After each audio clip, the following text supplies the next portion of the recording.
नमस्ते।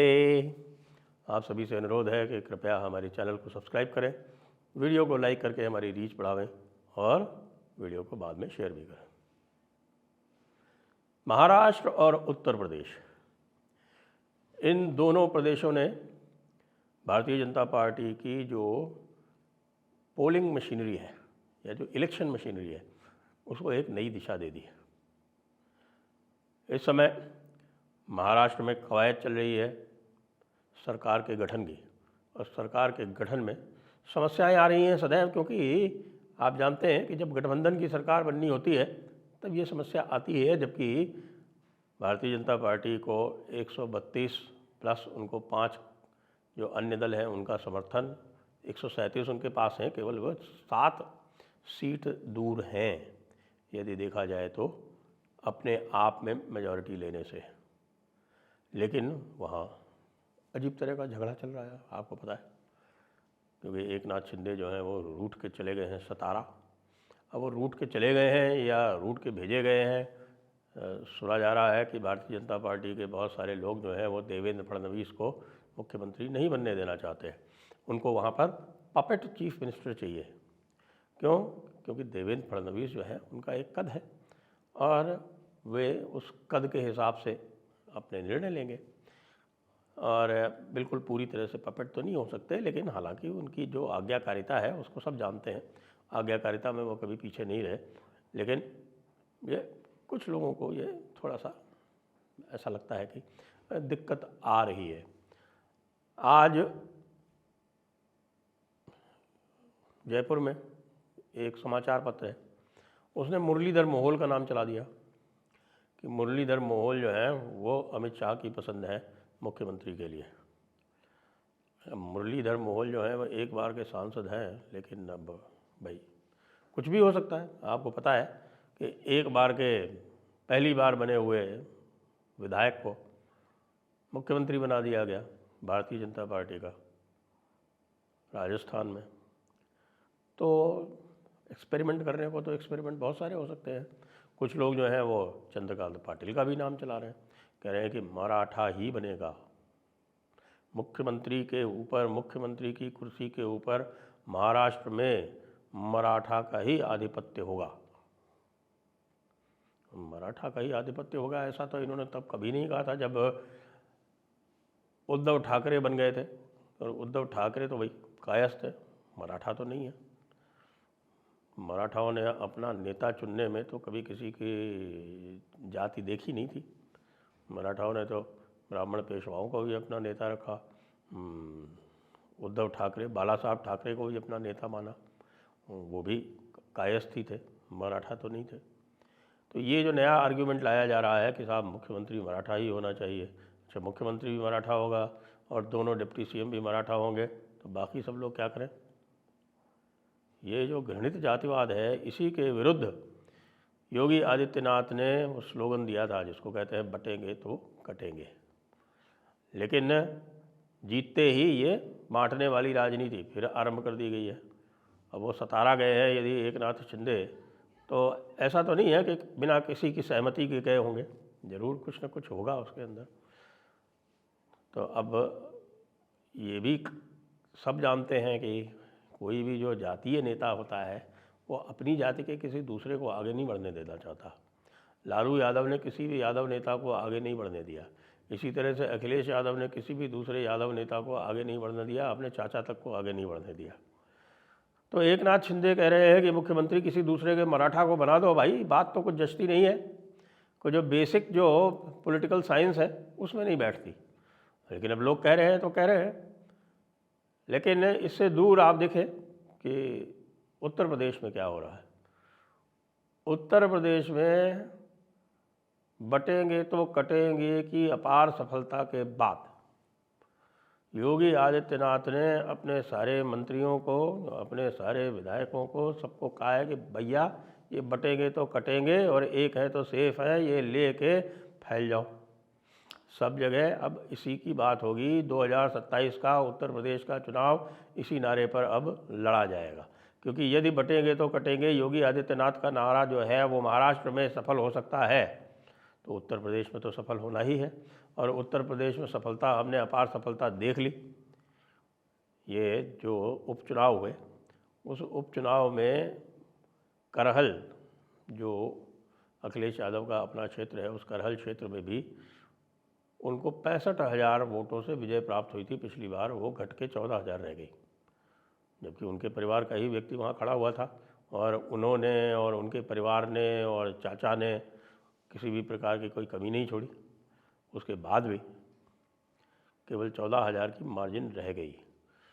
तो ऐसा असंभव नहीं है, ऐसा असंभव नहीं है कि करहल में भी वो ना हारें। आखिरकार वो कन्नौज में हार चुके हैं, आपको ध्यान है। कन्नौज जैसी सीट पर एक बार तो हार चुके हैं, दूसरी बार जाके स्वयं लड़ना पड़ा। स्वयं नहीं लड़ते तो कन्नौज की सीट नहीं आने वाली थी। डिम्पल भी लड़ जाती तब भी नहीं आने वाली थी। अब कटहरी जैसी सीट जो है, जो कटहरी वाली सीट, अब देखिए लालजी वर्मा की पक्की सीट। लालजी वर्मा वहाँ के कद्दावर नेता है।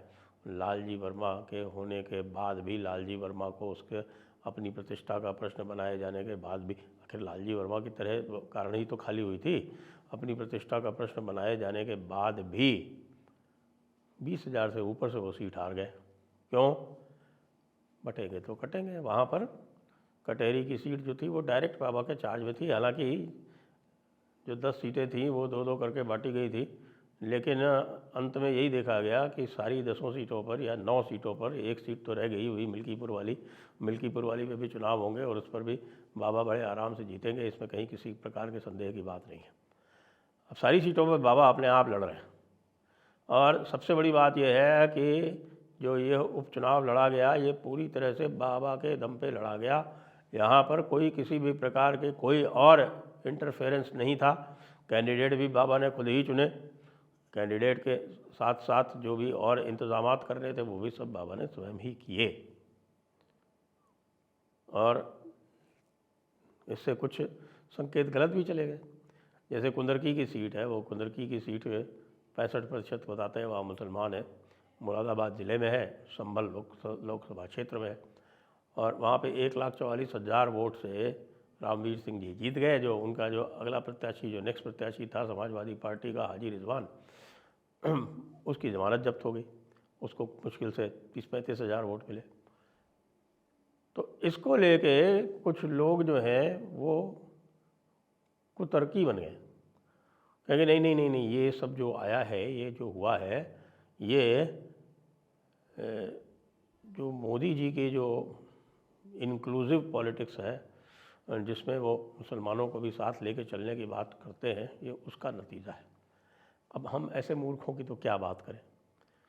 सबको पता है कि मुसलमानों ने ये कहा कि भैया बाई इलेक्शन है, अभी बाई इलेक्शन में कोई स्टेक्स नहीं होते। अभी ये जो तुर्क वर्सेस पठान चल रहा है, इसमें ज़रा थोड़ा तुर्कों को मज़ा चखा देते हैं और भारतीय जनता पार्टी को चुन भी लेंगे तो उससे कोई बड़ा नुकसान तो होने वाला नहीं है। भारतीय जनता पार्टी की सरकार तो बदलने वाली है नहीं, तो इसलिए अभी यहाँ पर दूसरा एक मैसेज दे देते हैं। और उस दूसरे मैसेज से बहुत सारे जो हैं वो सबका विश्वास वाले जो राजनीतिज्ञ हैं या सबका विश्वास वाले जो पत्रकार हैं वो भ्रमित हो गए। कुछ लोगों का तो ये भी कहना है कि ये जो वक्फ अमेंडमेंट बिल है, ये संभवतः इसलिए टाला गया है क्योंकि अचानक राजनीतिक नेतृत्व को ये लगने लगा कि उनकी जो सबका विश्वास वाली राजनीति सफल हो गई। मुझे लगता नहीं ऐसा है, लेकिन अब तो भाई जितने मुँह उतनी बातें, लोग कह रहे हैं तो कह रहे हैं। इस कथन का प्रतिकार आवश्यक है और उस प्रतिकार के लिए मैं उनके सामने रामगढ़, रामपुर और आजमगढ़, यानी रामपुर लोकसभा विधानसभा सीट और आजमगढ़ की लोकसभा सीट, दोनों का उदाहरण मैं दे सकता हूँ। और दोनों ही स्थानों पर उपचुनाव में भारतीय जनता पार्टी की विजय हुई थी। निरहुआ जीते थे आजमगढ़ में, और यहाँ रामपुर में भी भाई देखो, विधानसभा भी जीत गए, लोकसभा भी जीत गए। लोकसभा में जीते थे तो 32% लोगों ने ही वोट दिया था, बाकी ने वोट नहीं दिया था। लेकिन जब लोकसभा के चुनाव हुए तब क्या हुआ?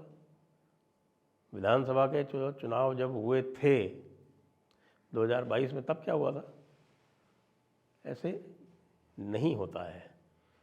ये भाई लोग जो हैं वो पूरी तरह से मुक़ल्लिदीन हैं, तक़लीद पे चलते हैं, ऊपर से जो निर्देश आते हैं उस पर करते हैं। ऊपर से निर्देश आया कि भाई इस बार जरा तुर्क वर्सेस पठान कर लो, थोड़ा सबक दे दो इन लोगों को, जिससे आगे से आपकी मर्ज़ी के यहाँ पे कैंडिडेट मिल जाए। क्या बार बार ये तुर्क देते रहते हैं, और अभी सेफ़ है, अभी कोई नुकसान भी नहीं होना, तो इसलिए ऐसा कर लो। बाकी अभी तो ठाकुर रामवीर सिंह है, अपने ही है, कोई बात नहीं।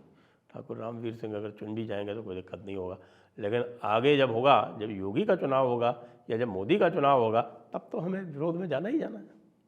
इतनी सी बात नहीं समझते लोग। लेकिन योगी जी ने अपना मामला चालू कर दिया है, और 2027 में बाबा के नेतृत्व में पूरी तरह से, अभी भी आपको पता है कि इस समय बाबा फुल चार्ज में है उत्तर प्रदेश के। अब कोई ऊपर से इंटरफेयर करने वाली जो शक्तियां हैं वो बहुत शिथिल पड़ गई हैं। अब उनकी हिम्मत नहीं होती कि बाबा के कामों में कोई अड़ंगा लगाएं।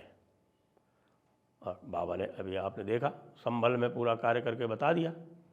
जिन्होंने दंगा करने की थोड़ी सी भी कोशिश की, उनका जो हाल हुआ है वो सब आप देख ही रहे हैं। अब आप ढूंढते रहो कि भाई ये आपस की लड़ाइयों में तमंचे से गोलियां चल के कैसे जो है वो 5 पठान मारे गए। तुर्क वर्सेस पठान तो वहाँ भी हो गया, आगे क्या होगा पता नहीं। तो उत्तर प्रदेश और महाराष्ट्र की राजनीति जो है वो काफ़ी रोचक है। महाराष्ट्र की इस समय तात्कालिक रूप से बहुत अधिक रोचक है, और उत्तर प्रदेश की आगे रोचक होने वाली है। जय हिंद, जय भारत, वंदे मातरम।